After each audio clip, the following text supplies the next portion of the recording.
달빛처럼 포근한 옛 이야기, 월명야담입니다.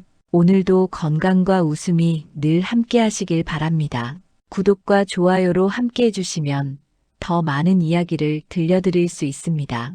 자, 이제 달빛 같은 이야기 속으로 함께 걸어가 보겠습니다. 깊은 산골 어귀에 아침 안개가 자욱하게 깔려 있었습니다. 그 안개 사이로 한 노인이 천천히 걸어 내려오고 있었지요. 허마닉이라는 이름의 이 노인은 초라한 베옷을 걸치고 있었지만 허리는 곧게 펴져 있었고 걸음걸이에는 묘한 무게가 실려 있었습니다.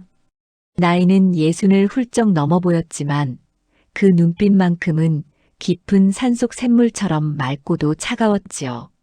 마을 사람들은 아침 일찍 산으로 나무를 하러 가거나 약초를 캐러 가곤 했습니다. 그 중에서도 윤도찬이라는 젊은 나무꾼은 부지런하기로 소문난 사내였지요. 도찬은 집안이 가난하여 해가 뜨기도 전에 산으로 올라가 장작을 해야 했습니다. 그날도 도찬은 등짐 가득 장작을 지고 좁은 산길을 따라 내려오고 있었습니다. 그런데 그만 돌부리에 발이 걸려 비틀거리고 말았지요. 순간 도찬의 몸이 절벽 쪽으로 기울었습니다. 아래는 까마득한 낭떠러지였습니다. 도찬은 본능적으로 손을 휘저으며 무언가를 붙잡으려 했지만 이미 중심을 잃은 몸은 허공으로 떨어지기 시작했습니다. 바로 그때였습니다. 어디선가 허마닉이 번개처럼 달려와 한 손으로 도찬의 팔을 낚아챘습니다. 그 힘이 얼마나 강한지 장작 보따리를 잔뜩 짊어진 도찬의 몸이 단숨에 안전한 길 위로 끌려 올라왔지요. 도찬은 그대로 땅바닥에 주저앉으며 거친 숨을 몰아쉬었습니다. 고맙습니다. 어르신. 도찬이 떨리는 목소리로 인사를 올렸습니다. 허마닉은 아무렇지도 않다는 듯 손을 털며 고개를 끄덕였지요. 산길은 언제나 조심해야 하느니라. 한번 발을 잘못 디디면 돌이킬 수 없는 법이지. 그 목소리는 낮고도 차분했습니다. 마치 오랜 세월 산속에서 홀로 지내며 말수가 줄어든 사람처럼 들렸지요. 도찬이 일어나 다시 절을 올리려 할 때 마침 지나가던 마을 사람 몇이 이 광경을 목격했습니다. 저게 대체 어찌된 일인가? 노인이 저렇게 빠른 몸놀림을 하다니. 도찬이가 짐을 잔뜩 짊어진 채로 떨어지려던 걸 한 손으로 끌어올리셨다네. 사람들은 수군거리기 시작했습니다. 허마닉은 그들의 시선을 느끼면서도 아무런 내색 없이 산길을 따라 천천히 마을 쪽으로 내려갔지요. 마을 어귀에 다다르자 장터 근처에서 물건을 팔던 아낙네 하나가 다가와 물었습니다. 어르신, 어디서 오셨습니까? 이 마을에서 뵌 적이 없는 것 같은데요. 허마닉은 잠시 멈춰서서 주변을 둘러보았습니다. 그의 시선은 마을 전체를 훑듯이 천천히 움직였지요. 산이 어지러워져서 내려와 본 것일 뿐입니다. 그 말을 끝으로 허마닉은 더 이상 아무 말도 하지 않았습니다. 아낙네는 고개를 갸웃거리며 물러섰지요. 그날 저녁 마을 우물가에서는 사람들의 입에서 입으로 이 이야기가 퍼졌습니다. 산속에서 내려온 노인이 계신다더라. 도찬이를 절벽에서 구해주셨다지. 보통 사람이 아닌 것 같던데 혹시 도인이 아닐까? 아니, 어쩌면 무슨 사연이 있어서 숨어 지내던 양반일지도 모르지. 마을 사람들은 호기심과 경계심을 함께 품기 시작했습니다. 낯선 사람이 마을에 나타나면 을에 그러하듯 사람들은 허마닉이 어디서 왔는지 무슨 일로 왔는지 궁금했지요. 하지만 누구도 선뜻 다가가 물어보지는 못했습니다. 허마닉의 눈빛 속에는 범접하기 어려운 무언가가 담겨 있었으니까요. 한편 도찬은 집으로 돌아와 가족들에게 그날의 일을 전했습니다. 도찬의 누이 동생은 눈을 동그랗게 뜨며 물었지요. 오라버니, 정말입니까? 그럼 그 어르신이 오라버니 목숨을 구해주신 은인이시네요. 그렇지. 만약 그분이 아니었다면 나는 지금 이 세상 사람이 아니었을 게다. 도찬의 목소리에는 진심 어린 감사가 묻어났습니다. 그는 언젠가 꼭 그 은혜를 갚아야겠다고 마음먹었지요. 그날 밤 험한 익은 마을 외곽의 낡은 움막에 자리를 잡았습니다. 아무도 살지 않던 빈 오두막이었지만 그에게는 그것으로 충분했습니다. 달빛이 창살 사이로 스며들어 방 안을 희미하게 비추었지요. 험한 익은 창밖을 내다보며 조용히 중얼거렸습니다. 이제 시작이로구나. 오래 묵은 인연의 매듭을 풀어야 할 때가 온 것이지. 그의 눈빛 속에는 깊은 결심이 서려 있었습니다. 마을 사람들은 아직 몰랐지만 이 노인의 등장은 곧 이 마을에 큰 변화를 가져올 조짐이었습니다. 바람이 살랑이며 나뭇가지를 흔들었고 어디선가 부엉이 울음소리가 길게 퍼져나갔습니다. 고요한 밤 험한 익은 눈을 감고 깊은 생각에 잠겼습니다. 그가 이 마을에 내려온 이유는 단순히 산이 어지러워서가 아니었습니다. 그 속에는 오랜 세월 묵혀둔 사연과 풀어야 할 빚이 있었지요.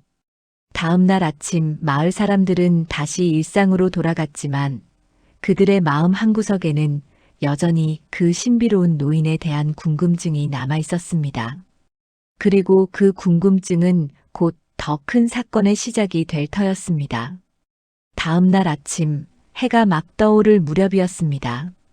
도찬의 이웃집에 사는 처녀 최서율은 광주리를 들고 산으로 향했지요. 서율은 20살의 처녀로 집안 살림이 넉넉지 못해 산에서 약초를 캐어 장터에 팔아 생계를 이었습니다. 어머니는 몸이 약하셨고 아버지는 일찍 세상을 떠나셨기에 서율이 홀로 집안을 책임져야 했지요. 서율은 산길을 오르며 익숙한 손놀림으로 이곳저곳의 풀을 살폈습니다. 그런데 그날따라 눈에 띄게 생긴 풀 하나가 보였지요. 잎사귀가 윤이 나고 뿌리가 굵직했습니다. 서율은 이건 분명 좋은 약초일 게다라고 생각하며 손을 뻗었습니다. 바로 그때였습니다. 어디선가 작은 돌멩이 하나가 날아와 서율의 손등을 톡 쳤지요. 깜짝 놀란 서율의 손이 비껴가며 약초를 잡으려던 손가락이 허공을 스쳤습니다. 서율은 황급히 뒤를 돌아보았습니다. 그곳에는 험한 익이 서 있었지요. 아이고 어르신. 놀랐습니다. 서율이 가슴을 쓸어내리며 말했습니다. 험한 익은 천천히 다가와 서율이 꺾으려 했던 풀을 가리켰습니다. 겉모양만 믿으면 독이 약이 되기도 하고 약이 독이 되기도 하느니라. 예, 이게 독초라는 말씀이십니까? 서율은 깜짝 놀라 뒤로 물러섰습니다. 험한 익은 고개를 끄덕이며 그 풀 옆에 자라고 있는 다른 풀을 가리켰지요. 저 풀을 보거라. 잎의 결이 다르지 않느냐? 독초는 잎맥이 곱게 뻗어 있고 약초는 잎맥이 그물처럼 퍼져 있느니라. 그리고 냄새도 다르지. 독초는 코를 찌르는 냄새가 나지만 약초는 은은한 향이 난다. 서율은 험한 익의 말을 새겨들으며 두 풀을 번갈아 보았습니다. 정말로 자세히 보니 차이가 있었지요. 서율은 허리를 숙여 절을 올렸습니다. 가르침 감사합니다, 어르신. 제가 조심성이 없었습니다. 산은 사람에게 약을 주기도 하지만 잘못 알면 독을 주기도 하느니라. 앞으로 조심하거라. 험한 익은 그 말을 남기고 다시 산길을 따라 걸어갔습니다. 서율은 그 뒷모습을 물끄러미 바라보았지요. 노인의 걸음걸이는 가볍고도 묵직했습니다. 마치 구름 위를 걷는 듯 하면서도 땅을 단단히 딛고 있는 것 같았지요. 저 어르신은 보통 사람이 아니시다. 도대체 어떤 분이실까? 서율의 마음속에 호기심이 피어올랐습니다. 그날 이후로 서율은 산에 올 때마다 험한 익을 우연히 마주치곤 했습니다. 그럴 때마다 험한 익은 서율에게 약초 구별법이나 산에서 조심해야 할 것들을 짧게 알려주었지요. 며칠이 지난 어느 날 서율은 문득 궁금증을 참지 못하고 허만익의 뒤를 몰래 따라가 보기로 했습니다. 해가 저물 무렵 허만익이 산속 깊은 곳으로 들어가는 것을 본 서율은 조심스럽게 뒤를 밟았지요. 발소리를 최대한 죽이고 나뭇가지를 밟지 않으려 조심하며 걸었습니다. 그런데 이상했습니다. 분명 눈앞에 보이던 허만익의 뒷모습이 어느 순간 사라져버린 것입니다. 서율은 당황하여 주변을 둘러보았지요. 그때 뒤에서 목소리가 들려왔습니다. 남의 뒤를 밟는 것은 예의가 아니니라. 서율은 화들짝 놀라 뒤를 돌아보았습니다. 허만익이 바로 뒤에서 서 있었던 것입니다. 서율은 얼굴이 붉어지며 황급히 절을 올렸지요. 죄송합니다, 어르신. 그저 어르신이 궁금해서. 궁금하면 물어보는 게 도리지 몰래 따라오는 것은 아니지 않느냐? 허만익의 목소리에는 꾸짖음보다는 타이름이 담겨 있었습니다. 서율은 고개를 들어 허만익을 바라보았지요. 어르신은 도를 아시는 분이십니까? 도라. 그저 오래 살다 보니 알게 된 것들이 있을 뿐이니라. 그럼 어르신은 어디서 오셨습니까? 왜 이 마을에 오신 겁니까? 서율의 물음에 허만익은 잠시 침묵했습니다. 그의 눈빛이 깊어지더니 이내 고개를 돌려 산 아래 마을을 바라보았지요. 인연이란 참 묘한 것이니라. 끊어진 듯해도 이어져 있고 멀어진 듯해도 가까이 있지. 나는 오래전에 잊었던 인연을 찾아 이곳에 온 것이다. 인연이요?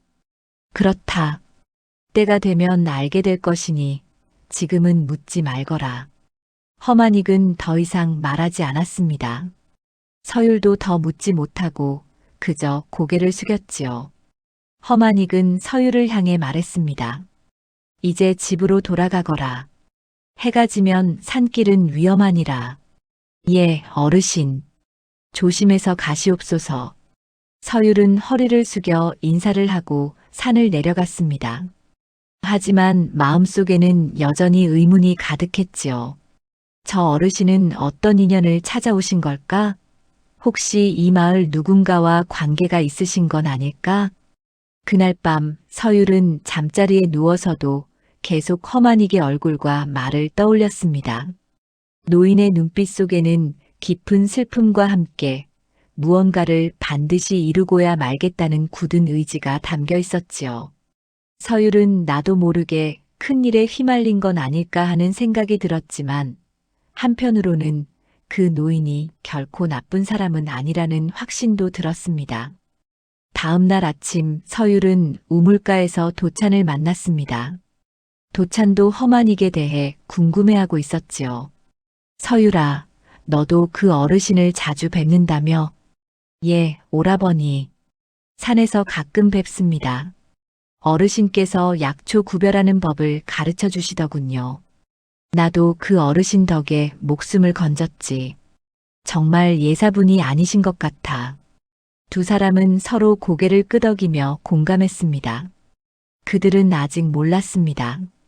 이 노인의 등장이 마을 전체에 얼마나 큰 파문을 일으킬지 말입니다. 이 마을에는 방지연이라는 지주가 살고 있었습니다. 지연은 마을에서 가장 큰 기와집에 살며 산과 논밭은 물론이고 마을 어귀의 샘물까지 거의 모든 것을 소나기에 쥐고 있었지요. 그의 집 대문은 3칸이나 되었고 마당에는 언제나 하인들이 분주하게 오갔습니다. 지연의 힘은 막강했습니다. 산에서 나는 약초를 캐려 해도 나무를 하러 가려 해도 모두 지연의 허락을 받아야 했지요. 만약 허락 없이 산에 들어갔다가 들키면 지연의 사내들에게 끌려가 매를 맞거나 벌금을 물어야 했습니다. 여보게들, 저 산은 내 땅이라네. 내 땅에서 나는 것은 모두 내 것이지. 함부로 들어왔다가는 크게 다칠 줄 알게. 지연은 늘 이렇게 말하며 마을 사람들을 위협했습니다. 사람들은 분하고 억울했지만 지연에게 맞설 힘이 없었지요.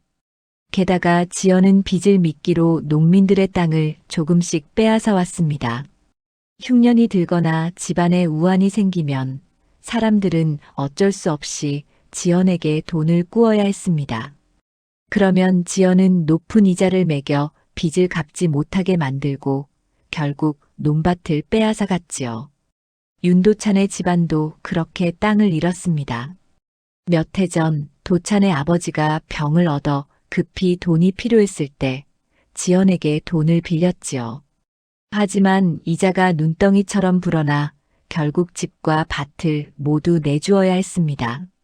그 뒤로 도찬의 가족은 산으로 나무를 하러 다니며 겨우겨우 입에 풀칠을 하는 신세가 되었지요. 마을 사람들은 지연을 두려워하면서도 속으로는 이를 갈았습니다. 하지만 감히 맞서는 사람은 없었지요. 지연은 관아의 아전들과도 가까이 지내며 힘을 키워왔기 때문입니다. 그런데 최근 들어 지연의 마음이 편치 않았습니다. 마을에 갑자기 나타난 허만익이라는 노인 때문이었지요. 처음에는 그저 지나가는 거지 노인쯤으로 여겼는데 마을 사람들 사이에서 노인에 대한 소문이 자꾸 퍼져나갔습니다. 그 어르신이 도찬이를 절벽에서 구해주셨다더라. 한 손으로 사람을 번쩍 들어 올리시다니 보통 분이 아니신 게 틀림없어. 혹시 무슨 내력이 있으신 양반이 아닐까? 지연은 이런 소문을 듣고 점점 불안해졌습니다. 자신의 지배를 흔들 만한 인물이 나타난 것은 아닌가 하는 의심이 들었지요. 그래서 지연은 자신의 수하들을 불러 명령했습니다. 그 노인이 누구인지 어디서 왔는지 알아보거라. 그리고 무슨 목적으로 이 마을에 온 것인지도 빠짐없이 조사하라. 예, 나리. 당장 알아보겠습니다. 수하들은 곧바로 움직였습니다. 그들은 허만익이 묵고 있는 낡은 움막 주변을 살피고 노인이 가는 곳마다 뒤를 밟았지요. 하지만 이상한 일이 벌어졌습니다.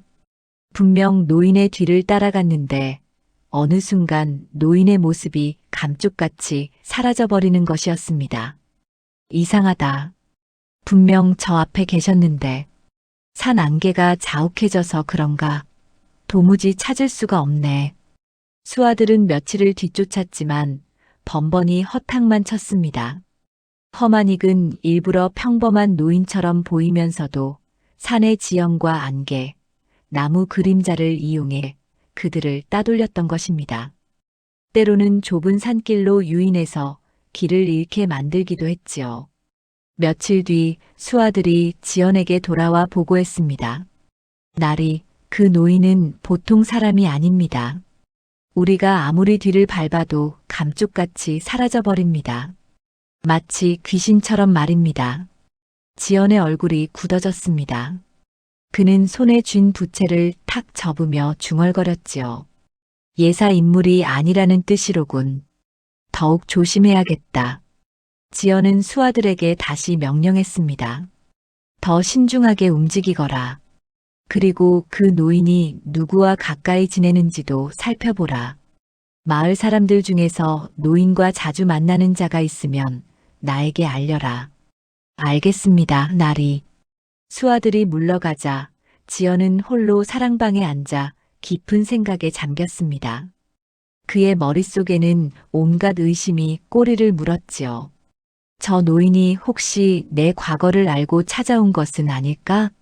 아니면 내 재산을 노리고 온 것일까? 아니면 관아에서 보낸 밀정일까? 지연의 불안은 날이 갈수록 커져만 갔습니다. 그는 자신이 지금까지 쌓아온 부와 권력을 잃을까봐 두려웠지요. 그래서 더욱 허만익을 경계했습니다. 한편 허만익은 이 모든 것을 알고 있었습니다. 자신을 뒤쫓는 수하들의 발소리, 숨소리, 그리고 그들이 감추고 있는 의도까지 모두 읽어내고 있었지요. 하지만 허만익은 아직 움직이지 않았습니다. 때가 아니었기 때문입니다. 어느 날 저녁 허만익은 움막 앞에 앉아 하늘을 올려다보았습니다. 별이 총총히 떠있는 밤하늘이었지요. 그는 조용히 중얼거렸습니다. 올해 묵은 빚은 반드시 갚아야 하는 법. 하지만 서두르면 안 되지. 모든 것은 때가 있는 것이니라. 그의 눈빛 속에는 깊은 결의가 담겨 있었습니다. 마을 사람들은 아직 몰랐지만 허마닉과 지연 사이에는 오래전부터 얽힌 인연이 있었습니다. 그리고 그 인연은 곧 드러날 터였지요. 바람이 불어와 허마닉의 흰 머리카락을 흩날렸습니다. 노인은 조용히 눈을 감고 깊은 숨을 내쉬었습니다. 이제 곧 모든 것이 시작될 것이었습니다. 며칠이 지난 어느 날 오후였습니다. 도차는 여느 때처럼 산으로 나무를 하러 갔습니다. 하늘은 맑았고 바람은 선선했지요. 도차는 도끼를 들고 산길을 오르며 생각에 잠겼습니다. 요즘 들어 나리께서 산에서 나무하는 것도 트집을 잡으시더니 언제까지 이렇게 살아야 하나. 도찬이 산속 깊은 곳까지 들어가 나무를 찢고 있을 때였습니다. 갑자기 덤불 사이에서 으르렁거리는 소리가 들려왔지요. 도찬은 깜짝 놀라 뒤를 돌아보았습니다. 그곳에는 커다란 산짐승이 이빨을 드러내며 서 있었습니다. 멧돼지보다 큰 짐승이었지요. 으악! 도찬은 소리를 지르며 뒤로 물러섰습니다. 하지만 짐승은 더욱 사납게 으르렁거리며 다가왔지요. 도찬은 도끼를 들어 올렸지만 손이 떨려 제대로 휘두를 수가 없었습니다. 짐승은 점점 가까이 다가왔고 도찬은 계속 뒤로 물러섰습니다. 그러다 발을 헛디뎠습니다. 뒤에는 낭떠러지가 있었던 것입니다. 도찬은 절벽 끝에 매달린 채 아래를 내려다보았지요. 까마득한 낭떠러지였습니다. 앞에서는 짐승이 으르렁거리고 뒤에는 절벽이 있었습니다. 도찬은 완전히 궁지에 몰린 것이었습니다. 살려주십시오. 누구 없습니까? 도찬이 필사적으로 외쳤습니다. 하지만 산속 깊은 곳이라 아무도 들을 수 없었지요. 짐승이 도찬을 향해 뛰어들려는 순간이었습니다. 갑자기 산길 위에서 허마닉이 조용히 내려왔습니다. 노인은 천천히 걸어와 짐승과 도찬 사이에 섰지요. 짐승은 허마닉을 보고 더욱 사납게 으르렁거렸습니다. 하지만 허마닉은 조금도 두려워하는 기색이 없었습니다. 그는 짐승을 향해 천천히 다가갔지요. 도찬은 숨을 죽이고 지켜보았습니다. 허마닉은 짐승의 옆구리와 다리 근처에 손을 가져갔습니다. 그리고 마치 무언가를 누르듯이 손날로 톡톡 건드렸지요. 순간 놀라운 일이 벌어졌습니다. 그토록 사나웠던 짐승이 비명도 지르지 못하고 그대로 힘이 빠져 털썩 주저앉은 것입니다. 짐승은 허마닉을 올려다보더니 이내 꼬리를 말고 산속으로 도망쳐버렸습니다. 도찬은 믿을 수 없다는 표정으로 허마닉을 바라보았지요. 허마닉은 도찬을 향해 손을 내밀었습니다. 일어나거라. 이제 괜찮다. 도찬은 허마닉의 손을 잡고 일어섰습니다. 다리가 후들거려 제대로 서 있을 수도 없었지요. 도찬은 그 자리에 무릎을 꿇고 절을 올렸습니다.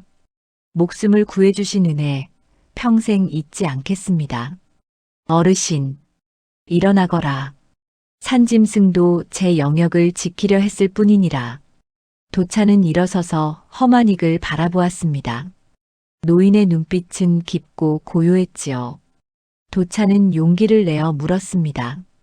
어르신, 어찌 그런 신묘한 기회를 부리십니까? 제게도 가르쳐 주실 수 있습니까? 허마닉은 고개를 저으며 말했습니다. 사람이 제 그릇을 먼저 알아야 배울 것도 있느니라. 함부로 남의 기회를 배우려 하면 오히려 화를 입을 수 있지. 하오나 어르신, 저는 진심으로 배우고 싶습니다. 저도 언젠가 사람들을 도울 수 있는 힘을 갖고 싶습니다. 도찬의 눈빛에는 간절함이 담겨 있었습니다. 허마닉은 잠시 도찬을 바라보다가 천천히 입을 열었습니다. 힘을 갖는 것보다 중요한 것은 그 힘을 어디에 쓰느냐는 것이니라. 힘이 있어도 욕심에 휩싸이면 오히려 해가 되느니라. 명심하겠습니다, 어르신. 허마닉은 산 아래 마을을 바라보며 말했습니다. 곧 이 마을에 한번 큰 물결이 일어날 것이다. 그때가 되면 너는 어느 편에 설 것인지 스스로 결정해야 할 게다. 큰 물결이라 하시면 무슨 일이 일어난다는 말씀이십니까? 때가 되면 알게 될 것이다. 지금은 마음을 굳게 먹고 준비하거라. 허만익은 그 말을 남기고 산길을 따라 올라갔습니다. 도차는 그 뒷모습을 바라보며 고개를 갸웃거렸지요. 큰 물결이라니 대체 무슨 일이 벌어지는 걸까? 그날 저녁 도차는 서율을 만나 산에서 있었던 일을 전했습니다. 서율은 도찬의 이야기를 듣고 고개를 끄덕였지요. 오라버니, 저도 요즘 이상한 느낌을 받고 있습니다. 어르신께서 박나리를 바라보실 때마다 눈빛이 묘하게 차가워지시거든요. 박나리를? 그럼 혹시 어르신께서 나리와 무슨 연관이 있으신 건가? 잘은 모르겠지만 그럴 가능성이 있는 것 같습니다. 두 사람은 서로 얼굴을 마주 보았습니다. 그들의 마음속에는 예감이 들었지요. 곧 이 마을에 큰 변화가 찾아올 것이라는 예감이었습니다. 한편 허만익은 산속 깊은 곳에 홀로 앉아 있었습니다. 달빛이 나뭇가지 사이로 스며들어 그의 얼굴을 비추었지요. 허만익은 손바닥을 펴서 달빛을 받으며 중얼거렸습니다. 오래 참았구나. 하지만 이제 때가 다가오고 있다. 곧 모든 것이 제자리를 찾을 것이니라. 그의 눈빛 속에는 깊은 슬픔과 함께 반드시 이루어야 할 일에 대한 굳은 결의가 담겨 있었습니다. 바람이 불어와 나뭇잎을 흔들었고 어디선가 부엉이 울음소리가 길게 퍼져나갔습니다. 고요한 밤 산은 모든 것을 지켜보고 있었습니다. 며칠이 지나고 어느 날 밤이었습니다. 달은 구름에 가려져 있었고 산은 어둠에 잠겨 있었지요. 방지연은 사랑방에 앉아 수아들을 불러 모았습니다. 그의 얼굴에는 불안과 초조함이 역력했습니다. 저 노인을 더 이상 두고 볼 수 없다. 마을 사람들이 점점 저 노인을 따르기 시작하고 있어. 이대로 두면 내 입지가 흔들릴 게다. 지연은 탁자를 탁 치며 말했습니다.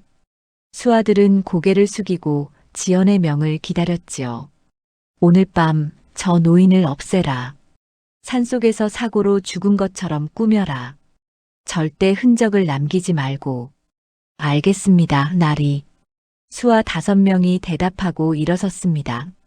그들은 몽둥이와 칼을 챙겨 들고 어둠 속으로 사라졌지요. 지연은 창밖을 바라보며 중얼거렸습니다. 이제 곧 모든 것이 끝날 것이다. 한편 허만익은 움막 안에 앉아 조용히 눈을 감고 있었습니다. 그런데 갑자기 눈을 떴지요. 그의 귀에는 멀리서 들려오는 발소리가 잡혔습니다. 여러 명의 발소리였습니다. 무거운 발걸음, 거친 숨소리, 그리고 칼과 몽둥이가 부딪히는 소리까지 모두 들렸지요. 5명이로구나. 그리고 모두 무기를 들고 있다. 허만익은 조용히 일어나 움막 밖으로 나왔습니다. 그리고 산길을 따라 천천히 걸어 올라가기 시작했지요. 그는 일부러 자신의 발소리를 내어 상대방이 따라오도록 했습니다. 수아들은 허만익의 발소리를 듣고 서로 눈짓을 주고받았습니다. 저놈이 산으로 올라가고 있다. 저곳에서 처리하면 아무도 모를 게다. 좋아, 따라가자. 5명은 허만익의 뒤를 쫓아 산을 올랐습니다.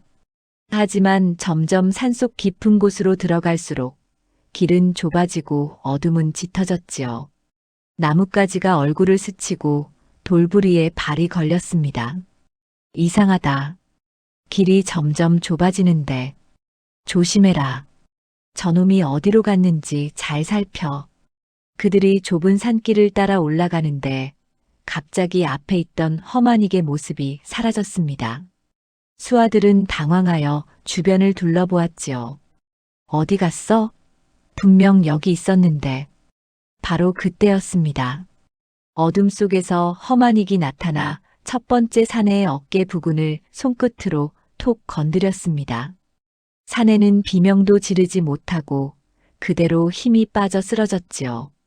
다른 사내들이 놀라 칼을 휘둘렀지만 어둠 속에서는 허만익의 모습을 제대로 볼 수조차 없었습니다.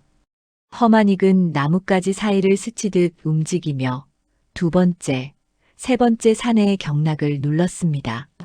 사내들은 하나둘씩 힘을 잃고 바닥에 쓰러졌지요. 남은 두 명은 겁에 질려 뒤로 물러섰습니다. 이게 무슨 귀신 같은 짓이냐. 도망쳐야 해. 하지만 허만익은 이미 그들 앞을 막아서고 있었습니다. 달빛이 구름 사이로 비치며 허만익의 얼굴을 비쳤지요. 그의 눈빛은 차갑지만 분노는 없었습니다. 그저 깊은 슬픔과 연민이 담겨 있었습니다. 너희를 보내는 자에게 전하거라. 허만익이 조용히 말했습니다. 이 산은 사람의 욕심을 오래 두고 보지 않는다고. 그리고 빚은 반드시 갚아야 하는 법이라고. 허만익은 나머지 두 사내의 다리 힘줄만 살짝 빼서 쓰러뜨렸습니다. 5명 모두 바닥에 널브러져 있었지만 목숨에는 지장이 없었지요. 허만익은 그들을 내려다보며 다시 말했습니다. 죽이지 않은 것은 너희에게도 가족이 있을 것이기 때문이다. 하지만 다음에 또 이런 짓을 한다면 그때는 용서하지 않을 것이니라. 사내들은 땅바닥에 엎드린 채 벌벌 떨기만 했습니다. 허만익은 그들을 남겨두고 산길을 따라 내려갔습니다. 다음 날 아침 비틀거리며 돌아온 수아들을 본 지연은 크게 놀랐습니다. 그들은 온몸이 멍투성이었고 제대로 걷지도 못했지요. 무슨 일이냐? 대체 어찌 된 게냐? 지연이 소리를 질렀습니다. 수아 중 하나가 떨리는 목소리로 대답했습니다. 나리, 저 노인은 보통 사람이 아닙니다. 우리가 덤볐지만 손도 대지 못하고 모두 쓰러졌습니다. 뭐라고? 5이나 되는 너희가 노인 하나를 당하지 못했단 말이냐? 송구합니다, 나리. 하오나 저 노인은 귀신 같은 솜씨를 지니고 계셨습니다. 어둠 속에서 우리를 마음대로 주무르셨습니다.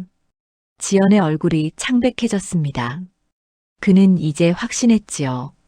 저 노인은 결코 평범한 사람이 아니라는 것을, 그리고 어쩌면 자신을 노리고 온 것일 수도 있다는 것을 말입니다. 물러가 있거라. 내가 다시 생각해 보겠다. 수아들이 물러가자 지연은 사랑방에 홀로 앉아 깊은 생각에 잠겼습니다. 그의 가슴 속에는 두려움과 의심이 자라나고 있었지요. 한편 이 소문은 곧 마을에 퍼졌습니다. 서율은 우물가에서 이 이야기를 듣고 도찬을 찾아갔습니다. 오라버니, 들으셨습니까? 어젯밤 나리의 사내들이 어르신을 해치려 했다가 오히려 당했다고 합니다. 그래, 나도 들었다. 하지만 어르신께서 그들을 모두 살려보내셨다지. 예, 그렇다고 합니다. 죽일 수도 있었는데 일부러 살려보내셨다고요. 서율의 눈빛이 빛났습니다. 오라버니, 이제 알겠습니다. 어르신은 원한을 풀러 오신 게 아닙니다. 빚을 정리하러 오신 거예요. 빚을 정리한다니? 예, 나리께서 어르신께 진 빚이 있는 것 같습니다. 그 빚을 갚게 하려고 오신 거예요. 도찬은 고개를 끄덕였습니다. 그들은 이제 조금씩 진실에 다가가고 있었습니다. 그리고 곧 모든 것이 밝혀질 것이라는 예감이 들었지요. 며칠이 지난 어느 날 오후였습니다. 도찬은 허만익이 묵고 있는 움막 근처를 지나다가 바닥에 떨어진 종이 쪽지 하나를 발견했습니다. 바람에 날려 떨어진 것 같았지요. 도찬은 그것을 주워들었는데 펼쳐보니 오래된 글씨들이 적혀 있었습니다.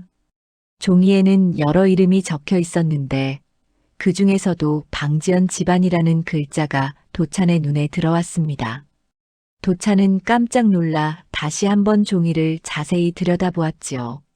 그 옆에는 한양 의원, 모함, 가족 같은 단어들이 흐릿하게 적혀 있었습니다.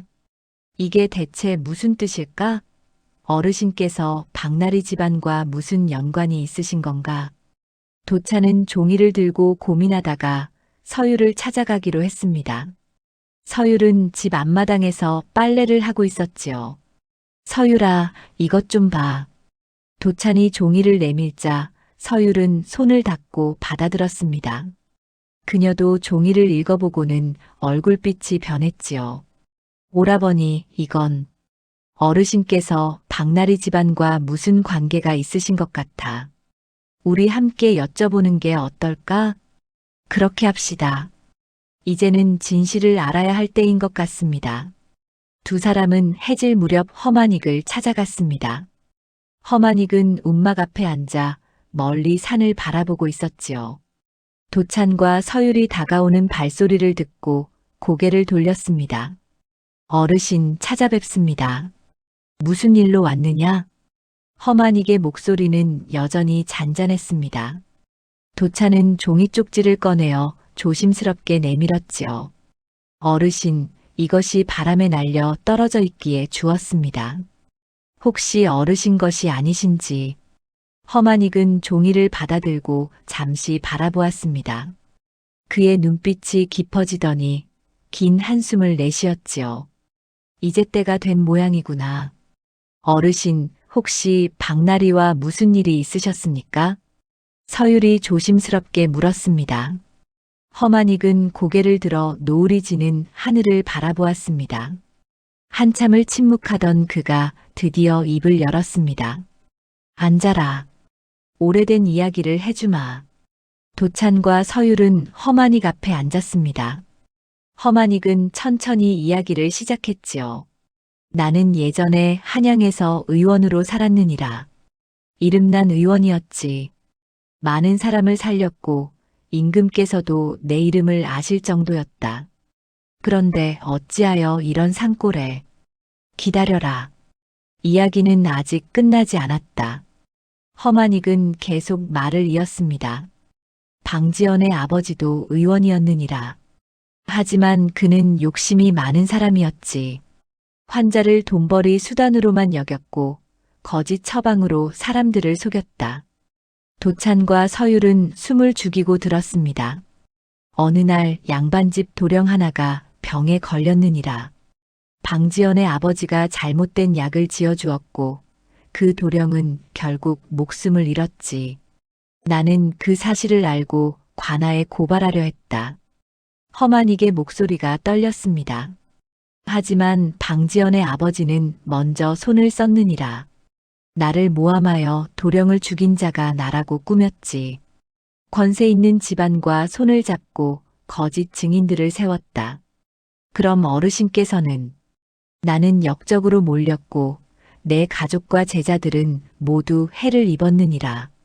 아내는 충격을 받고 세상을 떠났고 어린 딸은 병을 얻어 죽었지. 내 제자들도 뿔뿔이 흩어졌다. 허만익의 눈가에 눈물이 맺혔습니다. 서율도 눈시울이 붉어졌지요. 나는 죽을 고비를 넘기고 간신히 도망쳤느니라. 그리고 깊은 산속에 숨어 지내며 세월을 보냈지. 방지연의 집안은 나를 이미 죽은 사람으로 여기고 그 뒤로 이곳 지방으로 내려와 땅과 재산을 불렸다. 도차는 주먹을 불끈 쥐었습니다. 그렇다면 어르신께서는 복수하러 오신 겁니까? 허만익은 고개를 저었습니다. 아니다. 복수하려 온 것이 아니니라. 얽힌 인연을 제자리로 돌려놓으려 왔을 뿐이다. 제자리로 돌려놓는다는 것은 방지연이 부정한 방법으로 쌓아 올린 것들을 바로잡으려는 것이다. 그가 백성들에게서 빼앗은 것을 돌려주고 그가 저지른 죄를 세상에 알리려 한다. 허만익의 눈빛에는 깊은 결의가 담겨 있었습니다. 하지만 내 손으로 직접 복수하면 그것은 또 다른 원한을 낳을 뿐이니라. 그래서 법과 이치에 따라 바로잡으려 하는 것이다. 서율이 조심스럽게 물었습니다. 어르신, 저희가 도울 일이 있다면 말씀해 주십시오. 그래, 너희의 도움이 필요하다. 허만익은 품에서 낡은 천보자기를 꺼냈습니다. 그 안에는 오래된 문서 몇 장이 들어 있었지요. 이것은 방지연의 아버지가 저지른 일들의 증거다. 그리고 방지연 자신이 이곳에서 벌인 부정한 거래의 기록도 일부 있다. 이것을 관아에 알려야 한다. 저희가 관아에 가서 고하면 되겠습니까? 아니다. 이 고을 현감은 방지연과 가깝다. 그에게 말해봤자 소용없다.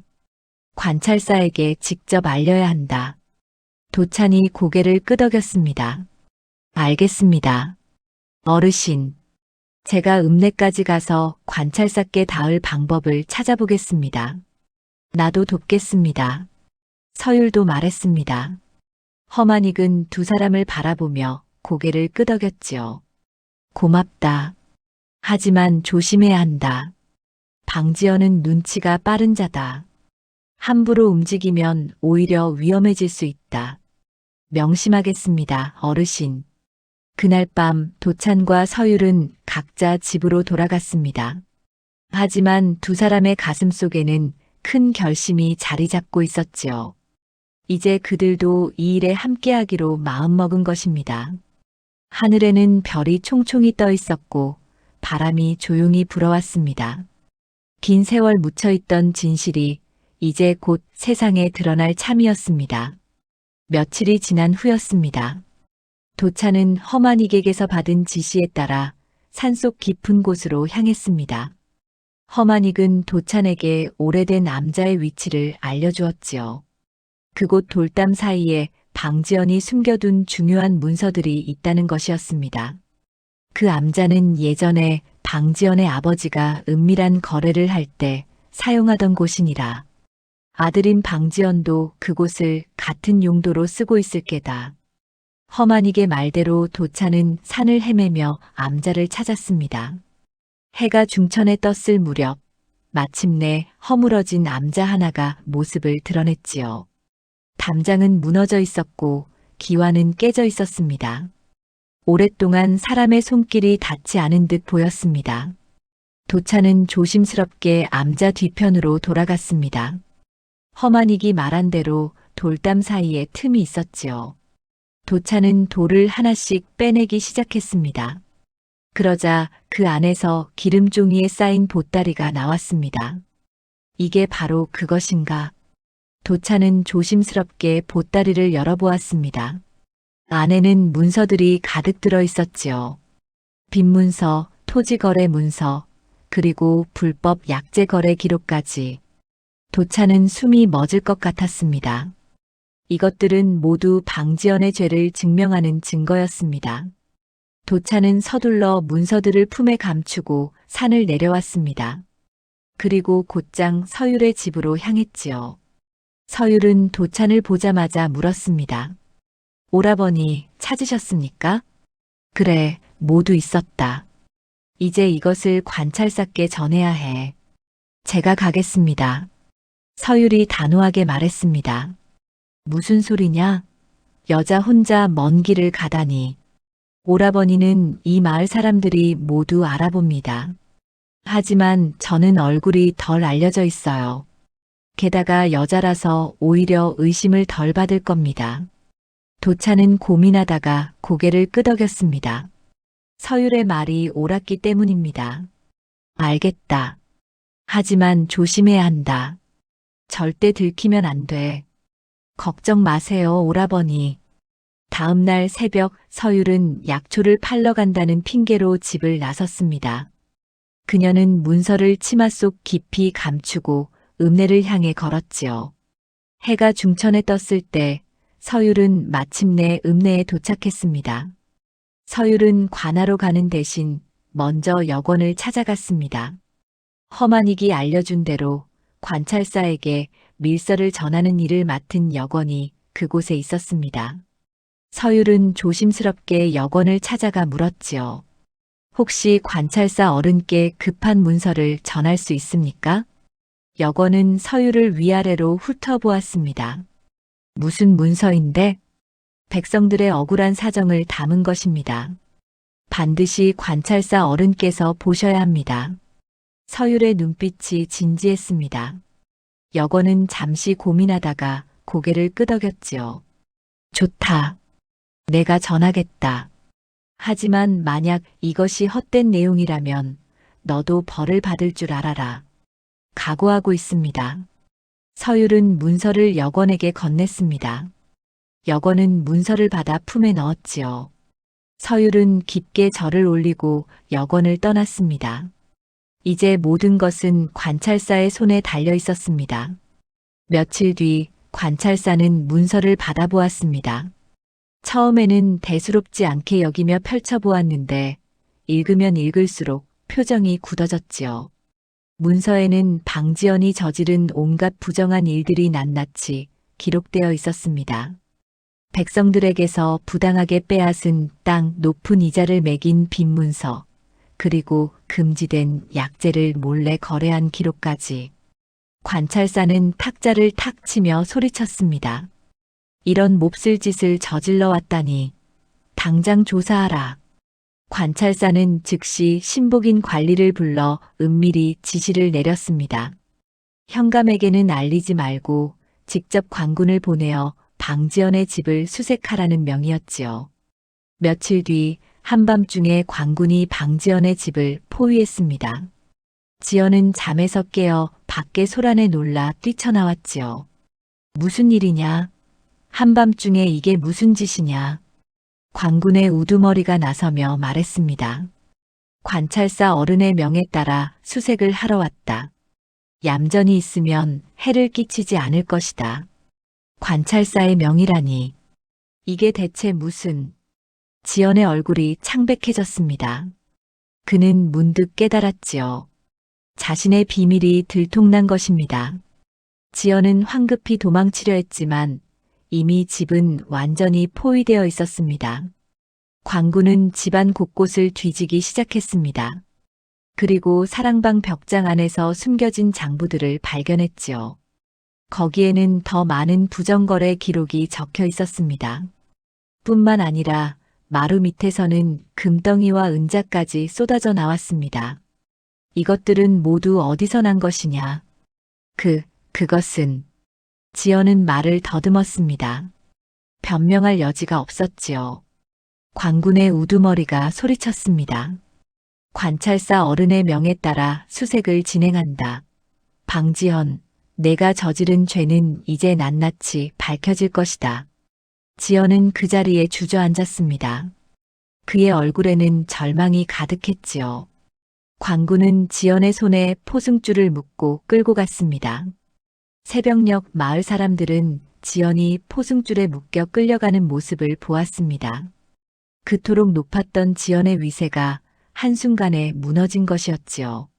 사람들은 속으로 쾌재를 불렀지만 한편으로는 허망함도 느꼈습니다. 저런 날이 올 줄 누가 알았겠나. 하늘이 무심하지 않구나. 도찬과 서율은 멀리서 그 광경을 지켜보았습니다. 서율이 조용히 말했지요. 오라버니, 이제 시작입니다. 진실이 밝혀지고 있어요. 그래, 어르신 덕분이다. 두 사람은 서로 고개를 끄덕이며 미소를 지었습니다. 긴 세월 묻혀있던 진실이 드디어 세상에 드러나고 있었습니다. 그리고 이제 마을에는 새로운 날이 밝아오고 있었습니다. 방지연이 관아에 끌려간 뒤 관찰사와 암행어사의 조사가 시작되었습니다. 며칠 동안 조사가 이어지면서 지연 집안의 죄가 하나씩 드러났지요. 부당하게 빼앗은 땅, 불법으로 거래한 약재, 거짓으로 꾸민 빈문서들이 모두 밝혀졌습니다. 관찰사는 엄중한 판결을 내렸습니다. 지연은 유배형에 처해졌고 그가 부정하게 모은 재산은 몰수되었지요. 그리고 지연이 백성들에게서 빼앗아간 논밭은 다시 조사하여 원래 주인들에게 조금씩 돌려주게 되었습니다. 또한 산길과 샘물도 모두 마을 사람들이 함께 쓸 수 있는 곳이 되었습니다. 더 이상 누구의 허락도 필요 없었지요. 마을에는 서서히 평온이 찾아왔습니다. 사람들의 얼굴에는 오랜만에 환한 미소가 피어났습니다. 이제야 제대로 살 수 있게 되었구먼. 하늘이 우리 편이셨어. 도찬의 집안도 예전에 빼앗겼던 땅 일부를 돌려받았습니다. 도찬의 어머니는 기쁨에 눈물을 흘렸지요. 도찬아, 이제 우리도 다시 농사를 지을 수 있겠구나. 예, 어머니. 모두 어르신 덕분입니다. 마을에 평화가 찾아온 어느 날 새벽이었습니다. 도찬은 일찍 일어나 산으로 향했습니다. 허만익에게 감사 인사를 드리고 싶었기 때문입니다. 하지만 움막에 도착하자 이상한 기운이 느껴졌지요. 문이 열려 있었고 안은 텅 비어 있었습니다. 허만익이 쓰던 물건들도 모두 사라져 있었지요.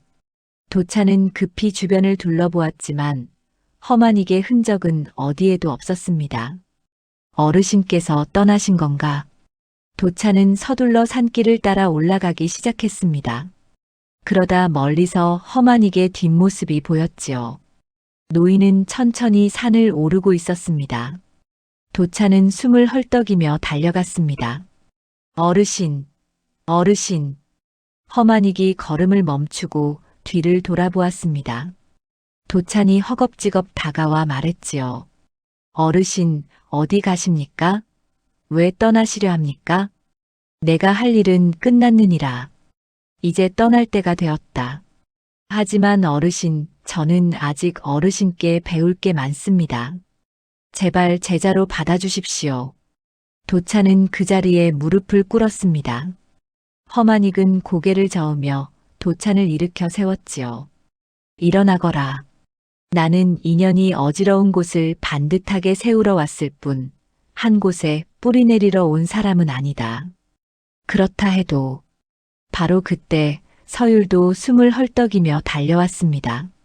그녀도 허만익이 떠난다는 소식을 듣고 달려온 것이었지요.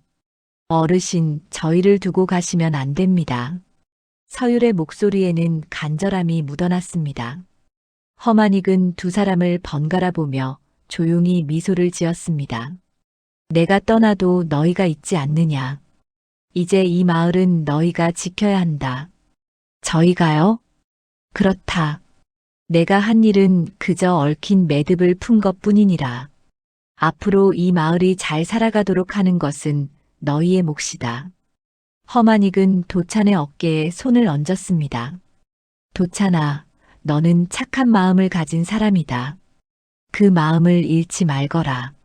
힘이 있어도 교만하지 말고 가난해도 정직함을 잃지 마라. 명심하겠습니다, 어르신. 허만익은 이번에는 서율을 향해 말했습니다. 서율아, 너는 지혜로운 아이다. 그 지혜로 많은 사람을 도울 수 있을 게다. 하지만 교활함과 지혜를 혼동하지 마라. 진정한 지혜는 남을 이롭게 하는 것이니라. 감사합니다, 어르신. 서율은 눈물을 흘리며 절을 올렸습니다. 허만익은 두 사람을 바라보며 마지막 말을 남겼지요. 욕심이 앞서면 산길도 길을 잃고 마음이 바르면 어둠 속에서도 발걸음은 길을 찾는다. 이 말을 기억하거라. 예, 어르신. 두 사람은 함께 대답했습니다. 허만익은 고개를 끄덕이고는 다시 산길을 따라 걷기 시작했습니다. 그의 걸음은 가벼웠지만 한 걸음 한 걸음이 묵직했지요. 마치 구름 위를 걷는 듯 하면서도 땅을 단단히 딛는 것 같았습니다. 도찬과 서율은 그 뒷모습을 물끄러미 바라보았습니다. 아침 해가 떠오르면서 산의 안개가 피어올랐지요. 허만익의 모습이 점점 안개 속으로 사라져갔습니다. 어르신, 안녕히 가십시오.